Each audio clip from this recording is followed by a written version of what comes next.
మహిమాలేక్ స్వామినామం అమృతం అనుభవించండి జనులారా అంటూ యజ్ఞారాధన జరిగింది. దుర్గి మండలం అడిగొప్పుల గ్రామంలో పురాతన కాలంగా వెలుగుతార రూపంలో అడిగొప్పులలో వెలిసిన మహిమాలేక్ స్వామి ఆలయంలో రాత్రంతా జాతర మహోత్సవంను భక్తులు భక్తి శ్రద్ధలతో జరుపుకున్నారు. ప్రతి సంవత్సరం మే నెలలో పౌర్ణమి రోజున ఈ యజ్ఞారాధన జరుపుకోవడం ఆనవాయితీగా వస్తుందని నిర్వాహకులు తెలిపారు. ఆలయ గురువు ఇమ్మడి రామలింగేశ్వరరావు వేద మంత్రోచ్చరణల మధ్య ప్రత్యేక పూజలు, అభిషేకాలు, యజ్ఞారాధన వైభవంగా నిర్వహించారు.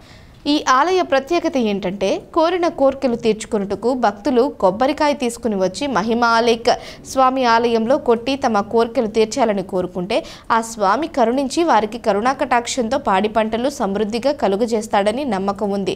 సంతానం లేని వారికి సంతానం కూడా కలుగుతుందన్నారు. సాయంత్రం మహిమాలేక్ స్వామి వారిని గ్రామంలో ఊరేగించారు.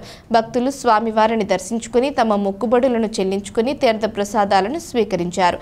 ధర్మకర్త కొనకంచి అచ్చయ్య మరియు కుటుంబ సభ్యులు అక్కడ భక్తులకు కావాల్సిన సకల సౌకర్యాలు ఏర్పాటు చేశారు. స్వామి సన్నిధికి విచ్చేసిన భక్తులకు అన్నదాన కార్యక్రమం నిర్వహించారు. రాత్రంతా భజన కార్యక్రమం చేపట్టి ప్రేక్షకులను అలరింపజేశారు. ఈ కార్యక్రమాన్ని నాగెండ్ల బ్రహ్మయ్య, ముక్కపాటి నారాయణలు పర్యవేక్షించారు.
పురమండలం